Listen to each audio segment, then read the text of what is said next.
그다음 2페이지, 3페이지 세부 목록 보겠습니다. 자, 2페이지 보시면 상가 계약 전부터 계약 후까지의 모든 실무 매뉴얼, 그래서 계약 진행에 따른 계약 과정 단계별 실무 매뉴얼, 그래서 계약 전, 계약 시, 계약 후, 잔금 전, 잔금할 때, 잔금 후 실무 매뉴얼을 정리를 해서 이제 프린트물로 나중에 드리겠습니다. 자, 그래서 계약 전부터 계약 후까지의 모든 실무 매뉴얼에 있어서 자, 계약 전 실무 매뉴얼 보시면 일단은 계약 전에 꼭 들어가는 게 가계약 시 주의사항이죠. 그래서 동의문자 매뉴얼, 동의문자 판례, 송금 시 주의해야 할 실무, 공동소유권일 때 가계약금 주의사항, 그다음 동의문자 발송 시 특약상 실무, 위약금 조항, 그다음에 실거래가 신고 기한일 주의사항. 요게 관해서는 오늘 자료가 다 그 기본적인 건 다 나갔어요. 자, 가계약금 넣었을 때 주의하셔야 될 게 뭐죠? 실거래가 신고 기한일은 가계약금 넣은 날을 기준으로 해서 30일 안에 해야 된다는 거. 이거 굉장히 중요하죠. 예. 혹시 강의록 프린트물 없으시면은 예.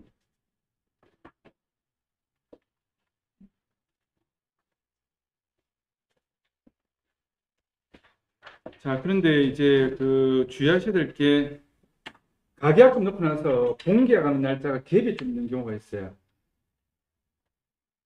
한 열흘 뒤에 본계약을 했다든지 그 다음에 저희가 토지를 매매를 이제 시켰는데 토지 매매에 있어서 가계약금 넣고 나서 본계약을 했는데 그 다음에 또 어떤 일이 있는가 하면 본계약을 하고 나서 계약서 적고 나서 명의를 배우자를 한 명 더 넣겠다 이런 거예요. 배우자를 한 명 더 넣겠다. 예. 그러면 이제 그는 실거래가 신고할 때 내용이 실무상 다른 부분이 생기는 거죠. 아니 개인을 법인으로 바꾸겠다 이런 내용이 있을 수도 있고 그래서 이제 그 작년 한 해 동안 굉장히 조심해야 될 내용 중에 하나가 토지 자금 조달 계획서를 내야 되는 상가금 매매가 있을 수가 있거든요.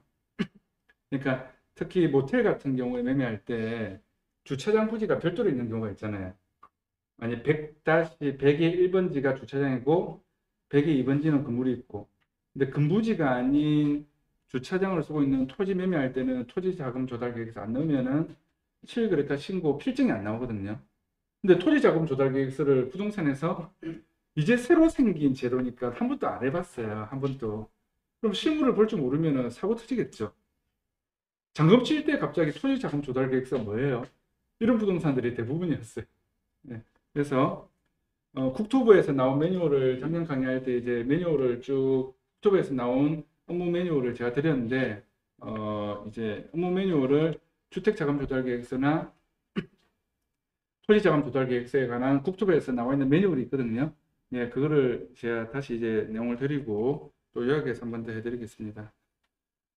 그래서 이제 예, 가계약금 실거래가 신고 기한일은 30일 안에 가계약금 넣은 날부터 30일 안에 이거 굉장히 주의하셔야 되고 정확하게 하면은 어떻게 되죠? 정확하게 하면은 가계약금 만일에 1일 날 송금했어요. 3월 1일 날. 그럼 며칠까지 실거래가 신고해야 돼요? 일단은 실거래가 신고를 해놓고 나서 변경하고 수정하는 건 괜찮거든요. 근데 날짜를 어기면 어떻게 됩니까? 과태료가 벌금이 엄청나죠. 보통 300만 원, 500만 원 기본 그렇게 때려요. 많이 때리면 30만 원까지 때려요. 다음 날이 1일로 돼요. 다음 날. 오늘 만약 1일 날 송금했으면 2일이 첫 번째 날이 되는 거죠. 그럼 다음 날이 첫 번째 날이고 30일째 되는 날까지는 이제 신고를 이제 해야 되는 거죠.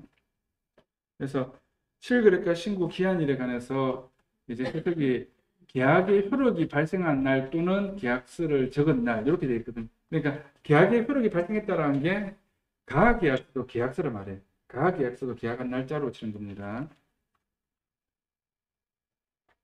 그래서 저는 당연하게 다 아시는 내용인 줄 알았는데 작년에 수업을 하는데 어떤 이제 부동산의 대표님 한 분이 서울하고 공동중개 계약을 하는데 서울에 있는 아파트를 전속 중개를 이제 계약을 해서 서울에 있는 아파트를 서울에 있는 부동산하고 이제 공동중개를 이제 아파트를 매매를 했는데 실거래가 신고에 관해서 자꾸 내용을 쪼으니까 부산에 있는 부동산 소장님이 아니 계약서 적은 지 며칠 되지도 않았는데 그래 계약서 서울 가서 적어야 되니까 나중에 적었죠.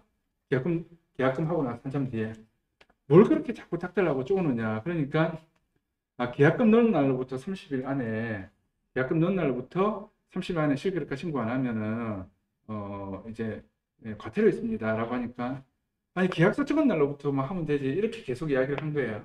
모르고 계셨던 거죠. 이제 그거를 빠뜨렸던 거죠. 모르시고. 그러니까 서울에 있는 부동산이 좀 재치가 있어가지고 부산은 그렇게 하시는지 모르겠는데 서울은 가계약금 넣고 나서 30일 안에 실거래가 신고해야 됩니다.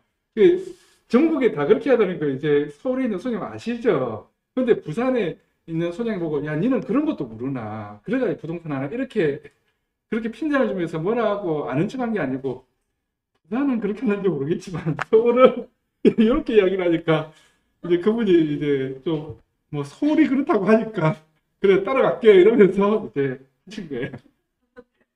실제로 있었던 일이에요. 작년에 수고한 도중에. 그러니까 이제 여기에 관해서 저희 이제 있는 부동산 사무실에서는 부동산 소장님이 한 40명 정도가 단톡방이 있거든요.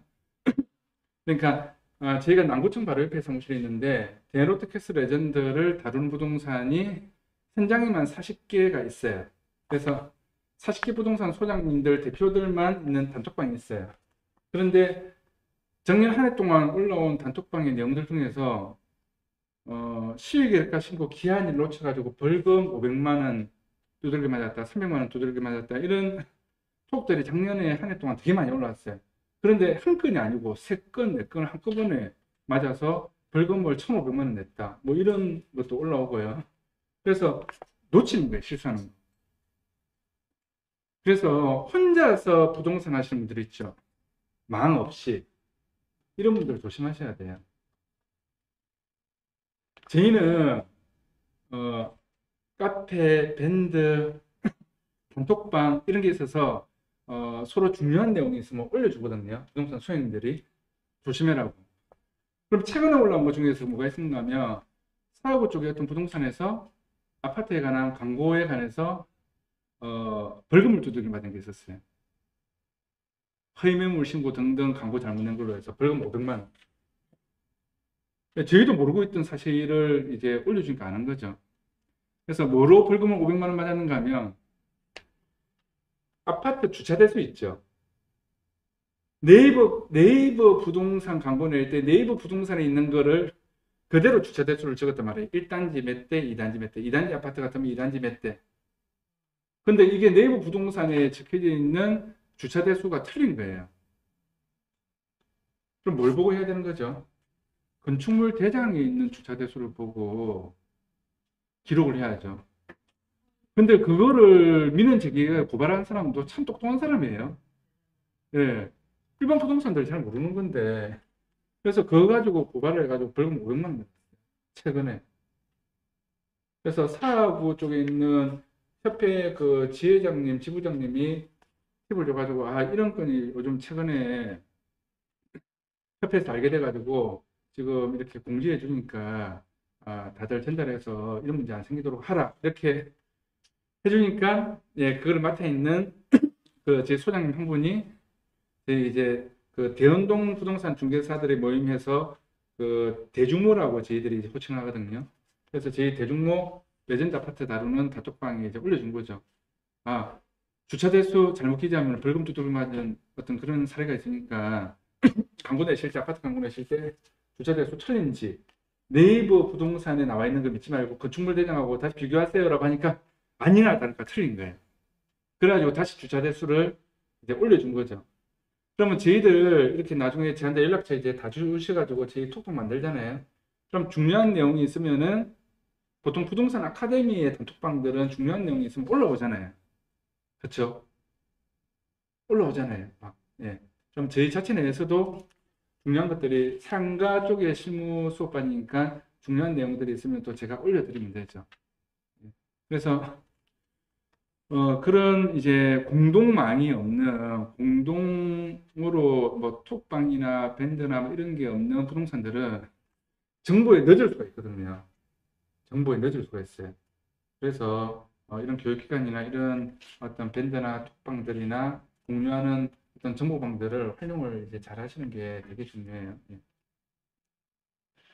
그러니까 심지어는 작년에 어떤 것들까지 올라왔는가 하면 어떤 부동산 소장님이 건강의료보험료를 환급을 받았어요. 부동산들이 작년에 다 어려웠잖아요. 내가 사업체를 하고 있는데 사업체가 어려웠어요. 환급을 받은 걸 어떻게 받았는지를 이야기를 해준 거죠. 소득 매출이 떨어졌으니까 그래가지고 건강의료보험료 다시 환급 신청하세요. 공단에 전화해가지고. 그러니까 다른 소장님들이 나도 한 40만 원 환급 받았다, 50만 원 받았다, 30만 원 받았다. 이 30만 원도 적은 돈이 아니잖아요. 공짜로 생긴 돈인데. 몰라서 환급 못 받은 사람은 그냥 끝난 거죠. 그러니까 그런 내용들까지 이제 서로 막 공유해서 올려주죠. 그래서 이제 여하튼 톡방에 서로 좋은 정보들이 있으면은 같이 그냥 올려주시면 될 것 같아. 예, 우리들끼리 톡방을 만들면. 자, 그 다음 프린트를 보시면 상가매매 계약 전의 주의사항들, 가계약 전 미래 계약자에게 공고서류 전송 실무. 자, 이 주의하셔야 될 게 서류 보여주는 걸로 가시면 안 돼요. 그러면 나중에 소송이 붙으면 판사가 소송하는 요점이 충분한 설명을 했느냐 이걸 따져요. 계약 진행도 충분한 설명을 했느냐. 특히 신탁 등기되어 있는 부동산 계약 진행할 때. 그러면 서류를 제출했으면은 자기가 충분히 볼 수 있는 시간이 있었음에도 불구하고 자기가 안 봤잖아요. 그럼 그 사람한테도 책임 문제를 물을 수 있겠죠. 퍼센트가 가겠죠. 근데 공인중개사 혼자서 그냥 쭉 진행하고 설명해버리고 서류 제출을 안 하면, 그래서 서류 제출을 지면으로 하시든 가능하시면 카톡으로 서류 파일을 보내주시는 게 좋아요. 서류 파일을. 그래서 공고 서류 파일은 항상 제출하시는 것을 원칙으로 하셔야 되고, 계약 전에 가계약 전에 미리 집중하는 물건들에 관해서는 본인이 가지고 계셔야 됩니다. 신탁 부동산 계약 전에 주의사항들, 타자 담보 책임, 소방, 불법 건축물, 강제 이행금, 실무. 그래서 요 매매 계약할 때 중개대상물 항의설명서에는 뭐만 표시해요? 소방, 소화장, 비상벨이 어디 있는지, 위치가 어디 있는지, 없는지 이것만 기재하잖아요. 그럼 확인설명서에 적어야 될 의무를 했어요. 그런데 매매 계약 진행하는데 금액이 뭐 10억, 20억짜리는 크게 뭐 안 되겠지만 적어도 뭐 한 50억, 70억, 80억, 100억 넘어가잖아요. 그러면은 그 소방 관련해서 하자 담보 책임 문제가 나중에 커지거든요. 그러면 어떻게 이야기하면 되겠어요? 매매 계약할 때 매수인이 있는 자리에서 매도인한테 그 소방 안전점검 작년에 받으셨나요? 필정 있으면 좀 주세요. 이렇게 요구를 하셔야 돼요. 물어보셔야 돼요. 누가 있는 자리에서? 매수인이 있는 자리에서. 근데 부동산 혼자서 물어보시면 안 돼요. 지금 요 목차들 쭉 하면서 우리 기본적인 그 6번 수업하는 내용의 기초적인 내용은 지금 다 훑고 지나갈 거예요. 그러면 대충 느낌은 가져가실 수 있는 거죠. 그래서 그 이제 한 번은 매매를 진행해서 매수인이 이렇게 이제 이야기를 한 적이 있었어요. 아니 소방점검도 작년에도 안 받았고 재작년에도 안 받았더라, 제가 알아보니까. 그래서 이 사람 빨리빨리 안 해주면 내가 고발할 거야, 이렇게 이야기해요. 그것도 경험이 조금 있지만은 약간은 부족한 거죠. 약간 1% 이제 모자란 뭐 부족하게 모르는 거죠. 넘어간 건 있잖아요. 그냥 작년 재작년 안 받아서 이게 넘어갔잖아요. 그러면 몇 년치를 한꺼번에 과태료 매기지는 않아요. 몇 년치를 한꺼번에. 근데 몇 년 동안 안 받은 걸 갖다 다 고발해가지고 과태료 받도록 하겠다라고 이제 외교인이 그렇게 이야기하는 사람도 있었어요. 자, 그래서 요 소방 관련되는 것도 굉장히 중요하게 매매 진행할 때는 꼭 체크를 하셔야 되는 부분입니다. 그래서 저희가 매매를 진행했을 때 별로 문제 없는 걸로 다 이야기되는데 소방시설 관련해서 옥상에 소방시설을 갖다가 옮겨서 새로 만들었다고 해서 들어가서 보니까 뭐 저희가 소방 전문가 아니까 잘 모르잖아요. 그런데 나중에 수리 비용이 많이 나와서 이야기를 하니까 그 소방시설 한쪽은 전라도에 있는 회사고 그 전라도에서 그 회사에서 왔어요. 근데 나중에 보니까 뭐 소방 관련되는 그 기계가 뭐 달라붙었다. 예.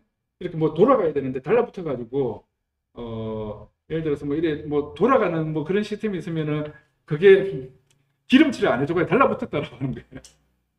예, 실제로 이제 매매 진행했을 때 하여튼 그 건물 같은 경우는 매매하고 나서 6개월 동안 시달렸어요. 하자담보 책임 문제 때문에. 그래서 뭐 시달렸다라는 표현은 이제 좀 안 좋게 표현할 수 있지만 덕분에 제가 경험하지 못한 많은 부분들을 또 배울 수도 있었죠. 네, 그 매수인 덕분에. 근데 매도인은 병원에 입원 2번 했어요. 매도인 있잖아요, 매도인. 매도인은 병원에 입원을 2번 했다고. 너무 힘들어가지고. 네, 뭐 다른 걸로 뭐 입원했을 수도 있지만 여하튼 힘들다라는 이야기를 엄청 많이 하셨어요. 네, 이제 매매하고 나서, 매도하고 나서 이제 자기가 잘못 팔은 게 아니고 충분히 거기 관해서 계약서에 모든 특약사항은 있잖아요. 매도인 입장에서 움직이느냐, 매수인 입장에서 움직이느냐, 그 다음에 부동산 입장에서 움직이느냐에 따라서 특약사항을 다르게 적으셔야 돼요. 그 다음에 상가임대차 같은 경우에는 임대인 입장에서 움직이느냐, 임차인 입장에서 움직이느냐, 그 다음에 부동산 입장에서 움직이느냐에 따라서 특약사항은 다 다르게 적을 수가 있어요. 다르게. 그럼 누구 입장에서 움직이냐에 따라서 다르게 하셔야 돼요. 그럼 만일에 그 매도인이 저희가 공동주의를 했지만 그 물건 매매 같은 경우에 매도인이 자기 입장에서 특약사항을 적어달라고 하게 되면 매매 금액은 금액이 꽤 있었지만 뭐 금액이 뭐 그래 크지는 않았지만 뭐 100억 이렇게 왔다 갔다 하는 금액이에요. 그런데 공동중개로 하는데 매수인이 우리고 매도인이 상대편 이제 부동산 법인이었거든요. 근데 한 장짜리 계약서를 적었어요. 한 장짜리. 한 장짜리 계약서. 특약사항도 많이 안 적고 2페이지도 없이 한 장짜리. 근데 매도인 입장에서 특약사항이 안 돼 있으니까 매도인이 하자담보 책임 문제에 관해서 계속 시달리도록 되는 거죠. 이 하자담보 책임에 관한 문제는 누수라든지 다른 부분들은 어떻게 되죠? 안날로부터 6개월 안에 통보할 수 있잖아요. 그러면 이거를 내가 언제 알았는지를 이제 점검 치고 나서 한 달 뒤에 알았는지 6개월 뒤에 알았는지 1년 뒤에 알았는지 2년 뒤에 알았는지에 따라서 틀리죠. 안날로부터 6개월이니까. 그런데 이 나중에 자료를 드리겠지만 이 법을 자세히 살펴보면은 야 10년 동안 또 시달릴 수 있겠구나라고 인지를 할 수가 있어요. 10년 동안도 하자담보 책임 문제 때문에. 그럼 이거를 봄, 여름, 가을, 겨울 정도 겪고 장마철, 여름, 장마철도 겪고 해서 1년 안에는 끝나도록 해야지. 1년 지나고 나서도 뭐 고쳐달라, 뭐 고쳐달라. 야 누수가 지금 안 잡힌다. 이런 이야기 듣게 되면 물건 팔고 나서 정말 힘들단 말이에요. 그 다음에 부동산에서 그런 계약을 많이 했어요. 그런 계약을 많이 했는데 나중에 몇 년치가 쌓이고 나면은 소송도 들어오고 하자담보 책임 문제로 계속 이렇게 시달리고 하다 보면 일을 못해요. 분양권 아파트 전문적으로 하신 부동산들 있죠. 분양권 전문적으로 하신 분들. 한동안 분양권 단속 심하고 할 때 이제 그 뭐 쓰레기통 청소한다 이런 표현도 쓰잖아요. 설거지 한다는 표현. 분양권 전매 계약을 한 100건 했는데 그 100건 하고 나서 1년 뒤, 2년 뒤에 조사받으러 계속 다니잖아요. 그렇죠? 자금 조달 어떻게 했는지 이런 것들. 그래서 일을 못하게 되는 그런 경우까지 분양권 전문적으로 다른 부동산에서 그런 일들이 있었죠. 분양권 전매 계약을 불법적인데 전매 원래 기한 제한이 돼 있는데 전매를 보통 200건, 300건 많이 했잖아요. 그럼 그 다음에 시달리잖아요. 조사받으러 다니고 국세청 다니고. 예. 그런 것처럼 나중에 계약이 많이 있고 나면 나중에 굉장히 힘들어질 수가 있는데 그래서 그거를 처음부터 이 4월, 5월 2달 동안 수고하면서 처음부터 그걸 방지할 수 있도록 실무적으로 내용이 정리가 돼 있어야 돼요. 내용이 정리가. 네, 그렇게 되면은 계약하고 나서도 뒤에 좀 편안하게 갈 수가 있어요. 그래서 소방 뭐 이런 것들도 생각지도 못한 것들이 생길 수 있습니다. 그 다음에 계약전의 주의사항 중에서 건축물 현황도면 건축사 실무. 그래서 항상 건축사님 대동해서 가는 것을 원칙으로 하시는 게 좋습니다. 저희가 저기 금정구 쪽에 남산동에 있는 건물을 하나 파는데 건물이 금액이 조그만 거였어요. 20억이 안 됐어요. 20억이 안 됐는데 뭐 한 10매덕 됐어요. 10매덕 됐는데 매수하시는 할머니가 굉장히 곱게 차리고 오셨어요. 근데 그 할머니 나이가 대충 이렇게 말씀드리면은 하여튼 80이 넘었어요. 80. 네, 90은 좀 안 되시는데 80 넘었는데 가계약금 넣기 전에 건축사를 데리고 2번 오셨어요. 실사한다고. 아니, 매매 금액도 얼마 안 되는 건데 건축사를 데리고 2번 오신 것뿐만 아니고 자기 혼자서 우리하고 가서 실사한 거는 여러 번 더 했어요. 임차인이 있는데 매도인이 임차인이 있어서 요 건물 그 들어가서 보는 거 좀 지양 좀 해주세요 했는데도 들어가서 보고. 근데 매매 금액이 큰 건 같으면은 그 할머니 많이 났겠죠. 그래서 두려움이 생겼어요. 야, 이 할머니 계약하고 나서 얼만큼 시달려야 될까? 혹시 무슨 문제가 있으면 계약서 잘못 적으면 큰일 나겠다. 이런 생각을 이제 하게 된 거예요. 그럼 체크상 잘 적어야죠. 예. 그 할머니가 매수인 우리 손님이고 매도인은 다른 부동산이었거든요. 예. 매도인은 다른 부동산 공동중개인데 지금은 몇 년 동안 했던 공동중개했던 부동산들의 물건들보다 저희 회사의 물건이 훨씬 더 많아요. 반대로 저희 쪽에 물건을 좀 달라고 요구를 해요.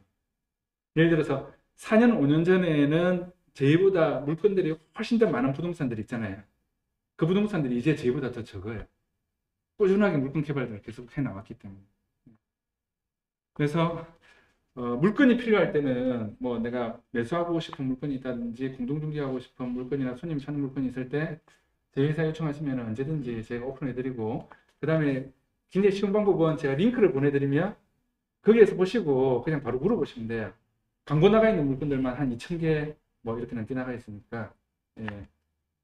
그래서 이제 그런 것도 나중에 올려드리겠습니다. 그래서 이 건축물 현황 도면을 가지고 건축사 대동해서 실사 보는 거, 이거는 건물 매매할 때는 필수적으로 꼭 들어가셔야 됩니다. 혼자서 가서 보시고 부동산하고만 가서 보시는 거는 조금 피하시는 게 좋아요. 전문가를 데리고 가서 보시는 게 좋습니다. 근데 웬만하면 건축물 현황 도면 보면 웬만하면은 다 불법 건축물이 있는지 현황하고 다른지를 알 수가 있어요. 지금 바로 며칠 전에 있었던 상가 매매 건인데 건설회사, 부산의 좀 큰 건설회사에서 상가 매매 물건을 받아서 진행을 하는데, 건설회사에서 준 현황도면을 보니까 현장 가서 실사를 해보니까 뭐가 좀 틀린 거예요. 근데 매수인은 매수하겠다고 의사를 밝히고 약간 바로 넣으려고 했거든요. 그래서 현황도면을 달라고 했어요. 건축물 현황도면을. 근데 건설회사에서 가지고 있는 현황도면을 보내줬어요. 그 다음에 관리사무실에서 있는 현황도면을 보내줬어요. 그 현황이 틀린 거예요. 현황도면하고. 근데 매수인한테도 그걸 보내줬거든요. 보내주고 이걸 알고 하셔야 되는데, 중요한 것은 구청에서 발급된 현황도면을 한 번 더 제가 체크를 해보겠습니다. 라고 해서 구청에 있는 현황도면을 요청을 하니까 이게 소유주 아니면 못 되거든요. 근데 큰 건설회사 법인에서 가지고 있으니까 위임장 받아서 서류 또 하고 결제 받아서 하려고 하니까 시간이 걸리는 거예요. 품위서 올리고 이거를 왜 위임장에서 서류 떼야 되는지 또 올리고 이제 하다 보니까. 근데 전화 오시가 하시는 이야기가 부동산에서도 건축물 현황도면 뗄 수 있다던데요 라고 하시는 거예요. 그래서 아닙니다. 못 뗍니다. 그거는 계약하고 나면 계약서를 가지고는 건축물 현황도면을 뗄 수 있는데, 그것도 개업공중개사가 신분증을 가져가서 떼야 됩니다. 라고 말씀을 드리니까 구청에서 빨리 서류 발급받아가지고 좀 보내주세요 라고 해서 발급받아서 보니까 구청에 딱 신고되어 있는 건축물 현황도면은 현황하고 일치했어요. 현황하고. 네. 그러니까 그 건설회사에서 20년 동안 그 건물에 관한 현황도면하고 현황하고 틀린 이 내용이 이제 어떻게 됐는지를 20년 동안, 그 건물이 20년 된 건물이거든요. 모르고 있었던 거예요. 20년 동안 몰랐던 걸 체크하면서 지적해 준 거죠. 그러니까 이제 고객들은 매수인은, 임차인은 꼼꼼하게 체크해 주니까 굉장히 좋아할 수가 있어요. 그래서 건물을 매매하는데 한쪽이 법인이었거든요. 매매하는데 한쪽이 법인인데 회계사무실에서 세무사님이 이거 포괄양수도라면 굉장히 일 많은데 복잡한데 그냥 대리납부 제도를 활용하든지 건물 부가세를 별도로 주고 세무서에서 발행해서 받아라 라고 계속 이야기를 하는 거예요. 그런데 매수인 입장에서 움직이면서 일을 했거든요. 그러니까 어느 입장에서 움직이냐에 따라서 일이 틀리단 말이에요. 매수인은 대출을 풀로 다 받아가지고 레버리지 효과를 최대한 발휘해서 건물을 사야 되는 입장이었어요. 근데 매매 금액이 그래도 금액이 좀 있으니까 건물 부가세만 뭐 5억을 넘게 준비를 해야 되니까 5억이라는 돈이 건물 부가세를 잔금 칠 때 줘야 되잖아요. 또 돈 5억이 모자라는 거예요. 그러니까 포괄 양수도로 억지로 이제 밀어붙였죠. 근데 그 세무사님이 제가 일하는 걸 보고 뭐 관리비하고 이런 것들을 하고 월세 청산하는 것들을 매도인이 벌써 신고를 한 거예요. 매도인이 세무사 사무실에서. 예. 신고해서 이 월세하고 관리비는 벌써 신고했으니까 그냥 이거는 뭐 대충 하고 넘어가라 이렇게 되는데 매수인 법인이니까 아니 법인 회계 처리를 정확하게 해야 되기 때문에 자 잔금 친날부터는 관리비 내가 받고 그러니까 잔금 친날부터 받죠. 관리비 내가 받고 월세 내가 받고 잔금 친날 하루 전까지는 매도인이 받고 이 회계 처리 명확하게 안 하면은 이 회계 처리 안 된다라고 하면서 법인이기 때문에 그러니까 세무사님은 또 뭐 매도인 쪽의 세무사님 또 뭐 이렇게 하면 되는데 저렇게 하면 되는데 너무 까다롭게 한다 이렇게 해놓고 나서 나중에 잔금 치고 나서 한 달 지나서 그 세무사님 연락이 왔어요.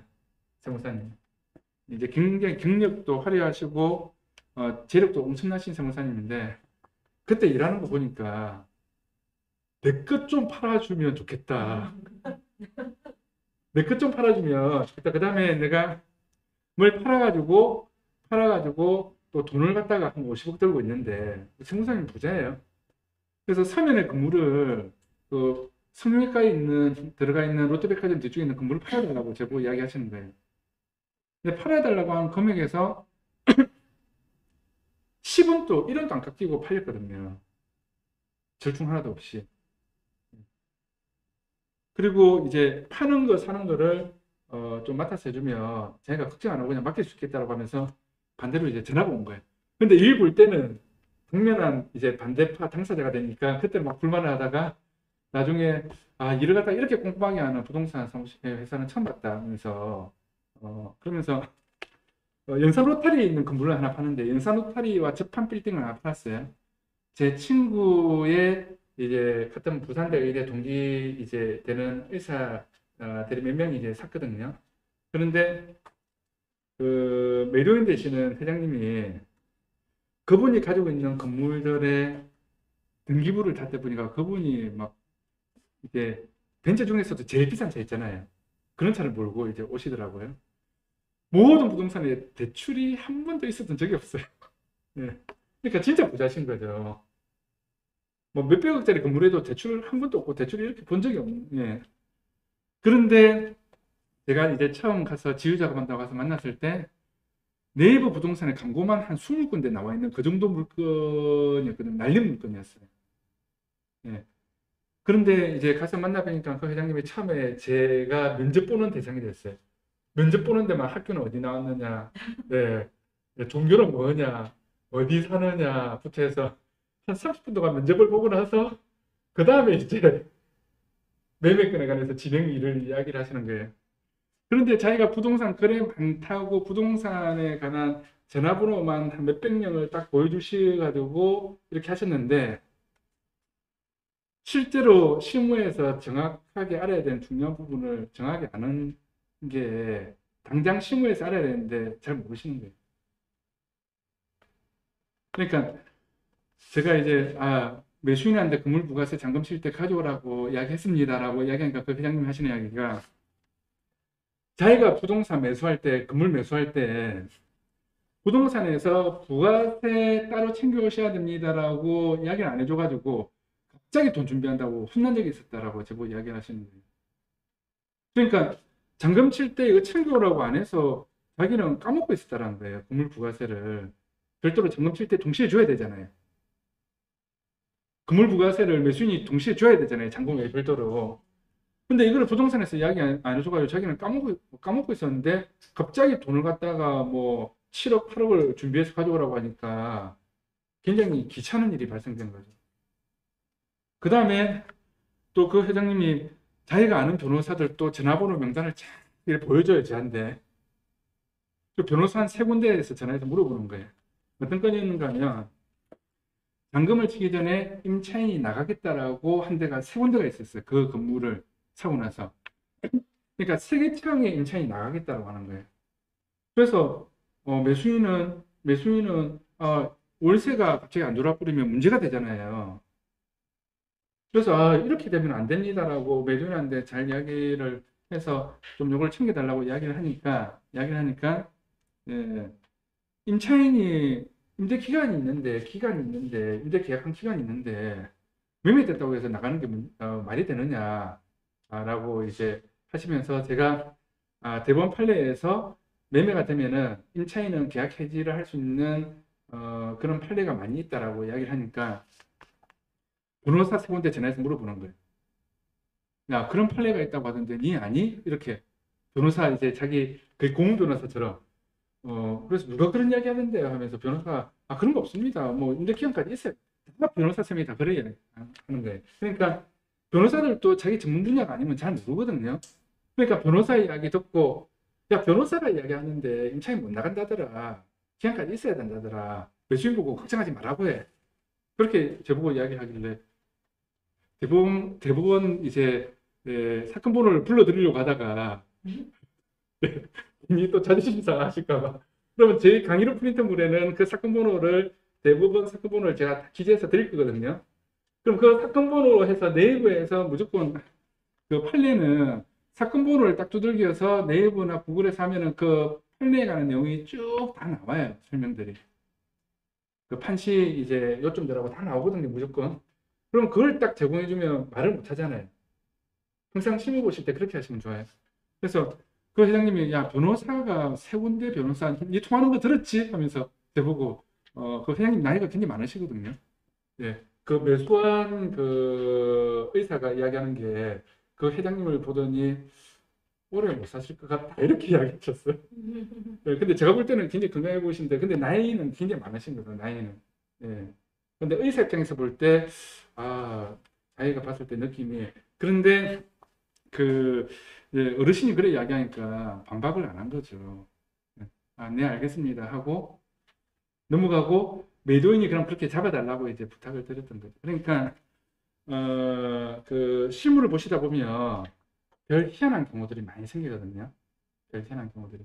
근데 그게 책에 나오는 것도 아니고 유튜브 강의 나오는 것도 아니고 블로그에 글이 있는 것도 아니고 그러니까 제가 이렇게 강의록은 드리면 강의록을 보고 이제 나중에 찾아보시면 되지만 방금 이런 이야기들은 뭐 경험에서 갑자기 이야기가 나오는 게 아니면 알 수가 어렵기 때문에 간접 경험을 해 나가시면은 나중에 좀 좋으시고요.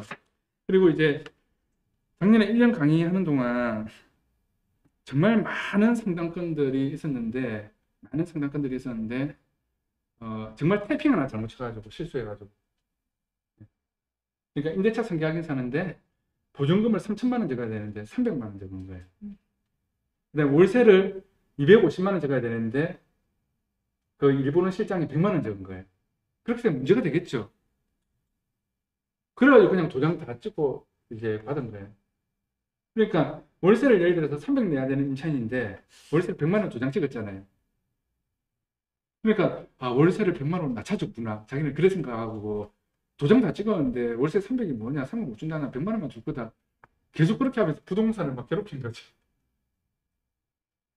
별 희한한 경우들이 다 있어요. 분명히 매도인이 임대 보증금은 예를 들어서 5천만 원이라고 했는데 임차인들 몇 명 합친 임대보증금이. 그러면은 5천만 원을 공제하고 잔금을 줬을 거 아니에요. 만약 매매가가 10억이면 5천만 원 임대보증금을 승계받기로 했으면 5천만 원 공제하고 9억 5천을 줬겠죠. 그렇죠. 근데 임대보증금 인수해야 될 게 만 6천만 원이면은 나는 9억 4천만 주잖아요. 잔금을. 그렇죠. 그럼 임대보증금이 7천만 원이라고 하면 9억 3천을 줄 건데 임대보증금이 7천만 원이라고 해서 9억 3천을 줬단 말이에요. 근데 나중에 임차인을 만나보니까 보증금이 틀린 거예요. 9억 3천을 주는 게 아니고 9억 4천을 줘야 되는 거예요. 그러니까 매도인이 이야기한 임대보증금은 7천만 원이라고 이야기해서 9억 3천을 이제 매매 대금을 줬는데 7천만 원 그대로 이제 인수받으니까 보증금이 알아보니까 6천만 원인 거예요. 6천만 원. 1천만 원을 더 달라 이런 거예요. 1천만 원. 네가 이 임차인 보증금 내줄 때 7천만 원 내주는 게 아니고 6천만 원만 내주면 되니까 9억 4천을 내는데 도 그럼 일반인들은 상식적으로 주겠죠. 그런데 그 매수인이 부부 공동 명의로 매수를 했는데 아니 계약할 때도 그렇고 그때 3번이나 물어봤지 않느냐. 보증금이 7천만 원, 6천만 원 여기 관해서 조금 보니까 우리가 체크를 좀 해야 될 것 같은데 7천만 원, 6천만 원이 정확히 알려달라고 몇 번을 이야기했는데 그때 그렇게 이야기하지 않았냐 이러면서 벌써 잔금 치고 나서 벌써 2달, 3달 지났는데 왜 지금 와서 무슨 소리 하냐고 돈을 안 주는 거예요. 그런데 어떻게 됐겠어요? 그걸 중개한 부동산에서는 매도인 쪽에 시달리고 매수인 쪽은 부부 둘 다 협조 안 해주고 남편 와이프가 다 똑같은 사람이에요. 남편이 와이프한테 이야기해가지고 야 이거 줘야지 이렇게 해서 딱 밀어붙이면은 줄 텐데 돈 천만이 적은 돈이 아니잖아요. 안 주는 거예요. 부동산에서는 나중에 그 이야기하면서 울더라고 우시는 거예요. 와, 내 부동산 일을 해야 될지 말아야 될지 별 희한한 경우를 다 겪는다 이러면서 근데 이제 그런 경우를 그분은 너무 많이 겪어요. 제가 보니까 수업 받는 짧은 시간 동안도 너무 많이 그런 이야기 너무 많이 하는 거예요. 또 뭘 가져오고 또 뭘 가지고 자꾸 사건이 생겨요. 그런데 원칙대로 계약을 진행했으면 그런 일이 안 생기는 거죠. 원칙은 뭐죠?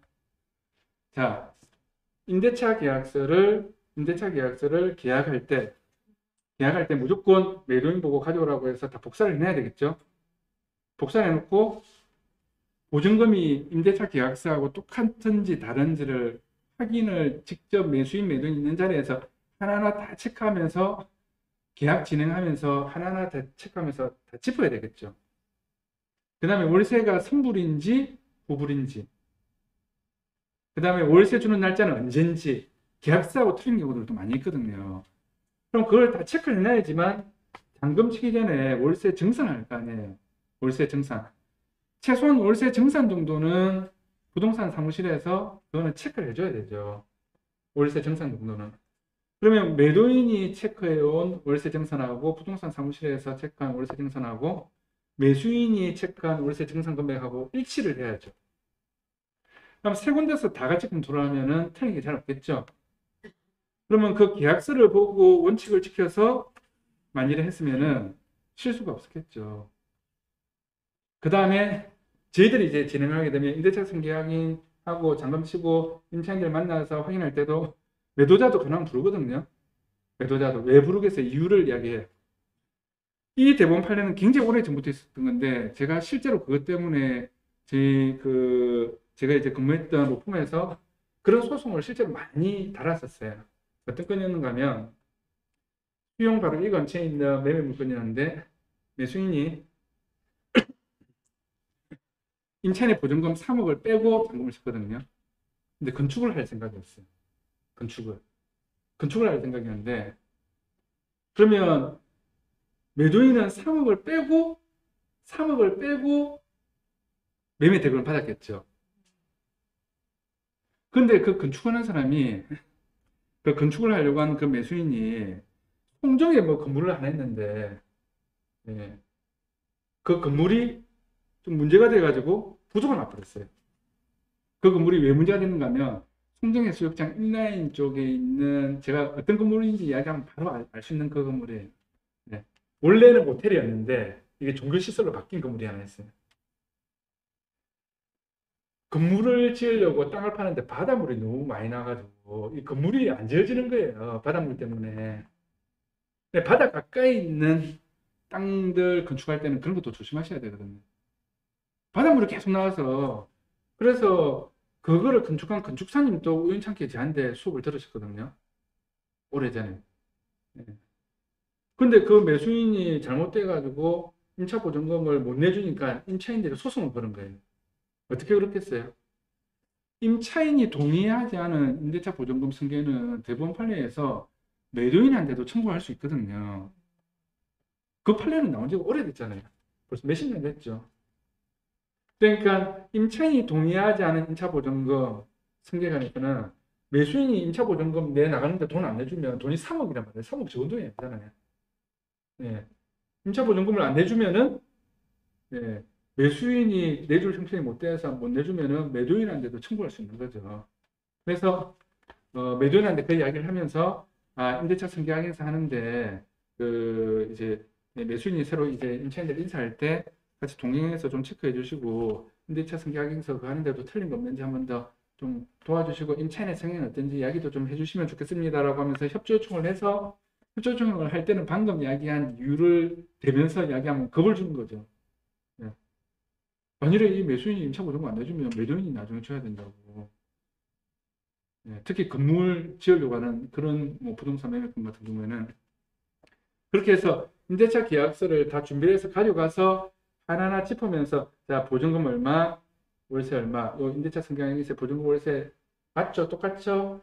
계약서는 이렇게 되어 있는데 승불인가요? 후불인가요? 라고 체크해서 다시 표시하고 월세를 실제로 주는 날은 언제인가요? 체크해서 표시하고 해야지만 여러 군데에서 체크를 하게 되면 실수가 없죠. 그런데 아까 이야기한 사건이 발생된 거는 다 계약한 담당 실장, 계약한 담당 직원한테 맡겨놓고 그 다음에 소장님이 계약했는데도 불구하고 실장한데 부동산 실장한데 그냥 해서 야 이거 네가 간단한 거니까 좀 하고 와 했는데 타이핑이 잘못됐는지 그냥 대충 읽으니까 그 숫자를 못 본 거예요. 그러니까 여러 군데에서 같이 체크하는 이게 굉장히 중요해요. 계약 담당 실무자가 체크하고 기업공중개사가 체크하고 또 다른 임원이 한 번 더 체크하고 그렇게 체크해도 실수가 있거든요. 그렇게 체크해. 그래서 매도인 매수인이 같이 체크하고 임차인들 같이 체크하고 다 체크하고 나서 그 다음에 서명을 꼭 받으셔야죠. 서명. 그래서 이제 건물 매매하고 나면은 꼭 필수적으로 따라가는 게 필수적으로 꼭 해야 되는 업무가 임대차 승계확인서예요. 임차인 동의받아서 그러면 그 승계확인서를 받아놓지 않으면 어떤 문제가 생기죠? 임차인이 나가고 싶으면 계약 해지실 수 있는 거예요. 매수인한테. 근데 매수인은 임대차의 조건을 그대로 승계받아야 되죠. 그러니까 부동산 중개하실 때 설명하실 때 이거를 사시고 나서 지금 월세를 너무 적게 받고 있으니까 보증금과 월세하고 올리시면 됩니다. 이렇게 설명하시면 안 돼요. 부동산에서 그렇게 설명하는 부동산들이 있어요. 보면 요거 매수하고 나서 임차인한테 월세 너무 싸니까 월세 정상적으로 올리겠다라고 통지하셔가지고 월세 정상적으로 받으시면 됩니다. 이렇게 이야기하시면 안 되죠. 매수인은 아무것도 못해요. 아무것도. 연 5% 인상밖에 안 돼요. 근데 임차인은 뭐든지 다 할 수 있는 거예요. 계약 해지하고 나갈 수 있는 거예요. 그래서 이제 잔금 치고 나면은 실무 보실 때 그러면은 임차인들하고 다시 확인하실 때 체크하셔야 되는 부분 특히 매도인은 일반 가세가 아니에요. 저희들이 건물 매매 하나 했는데 건물 매매에서 매도인이 임대사업자 자체를 안 냈었어요. 금액도 몇십억짜리인데. 이제 재개발의 핫한 지역의 좋은 물건이었는데 재개발 지금 월세가 좀 작잖아요. 근데 재개발에서 이제 그 건물이 빠져서 굉장히 중요한 이슈로 됐어요. 근데 월세가 얼마 안 되니까 그 부동산에 관해서는 임대사업자를 안 낸 거예요. 그래서 임차인들은 월세에 대한 부가세를 안 줬죠. 근데 매수인은 법인이거든요. 매수인은. 면세사업자인 법인이 아니면은 다 법인은 다 일반 과세잖아요. 그렇죠? 그러면은 매수인인 법인은 월세에 관해서 부가세 신고를 무조건 해야 되죠. 무조건 부가세를 내야 되잖아요.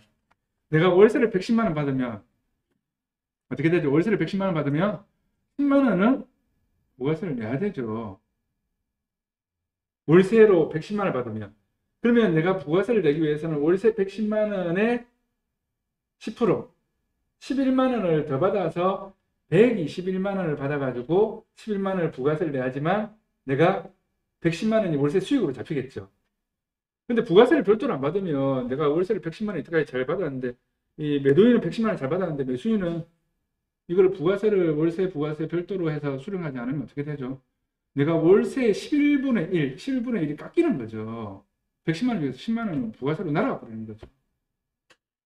그런데 업무 체크리스트를 가지고 체크를 안 해놓으니까 이제 제 회사에 담당했던 담당자도 이제 저는 또 당연하게 뭐 그 정도는 다 알겠지라고 하고 왜냐면 매수인이 법인을 오랫동안 운영을 했으니까 법인을 가진 지 오래됐으니까 월세에 관한 부가세를 내야 된다는 것 정도는 당연하게 안다라고 생각했죠.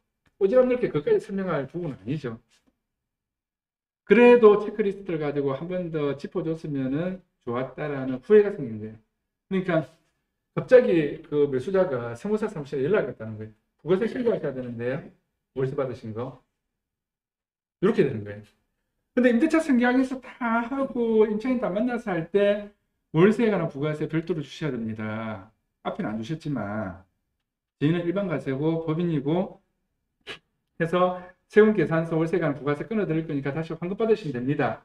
라고 설명을 해주고 환급 못 받으면 비용 처리하시면 됩니다. 라고 설명을 이제 해줘야 되는데 그 설명을 안 하고 잔금 치고 나서 임차인들 다 만나면서 그 설명 안 하고 넘어가 버린 거예요. 그러니까 몇 달 뒤에 그 매수인 법인의 세무사 사무실에서 연락이 오니까 왜 부동산에서 이런 것도 설명 안 해주냐고. 막 30분 동안, 1시간 동안 이야기를 하는데 남편 전화 오고 와이프 전화 오고.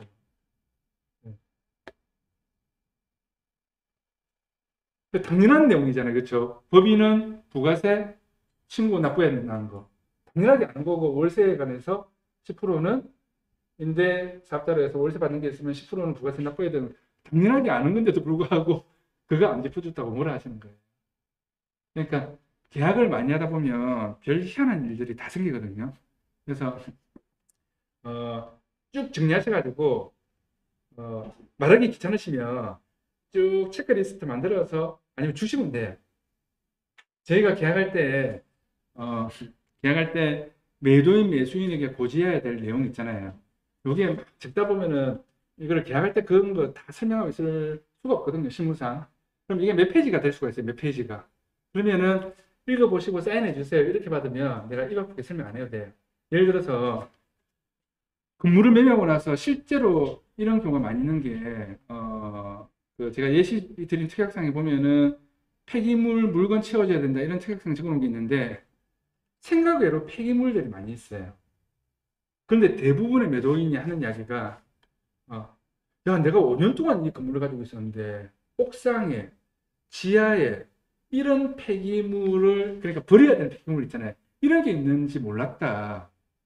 와 5년 동안 내가 모르고 이거 부동산을 가지고 소유하고 있었는데 이 건물을 매수인 참 까탈스럽네. 뭐 이런 것까지 채워달라고. 그런데 매도인 채워줘야죠. 매수인이 돈 주고 버려야 되는 것 같은데. 그러면은 폐기물 채워주셔야 됩니다라고 하는 그런 것까지 일일이 계약할 때 설명하고 막 하나하나 굉장히 세부적으로 그렇게 설명할 수가 없거든요. 그러면은 프린트물을 해서 한번 읽어보시고 이렇게 해주셔야 됩니다. 사인해 주세요. 이렇게 하면 간단하죠.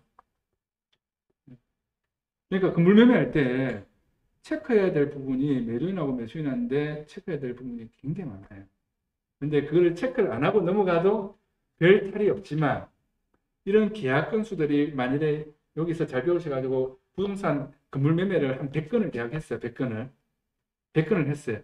그럼 아니면 내가 재테크하면서 부동산을 사업하고 한 100개를 했어요.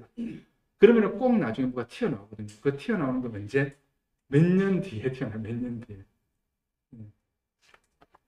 자, 쉬는 시간이 너무 빨리 오는 건데 벌써 쉬는 시간이 다 돼가는 것 같은데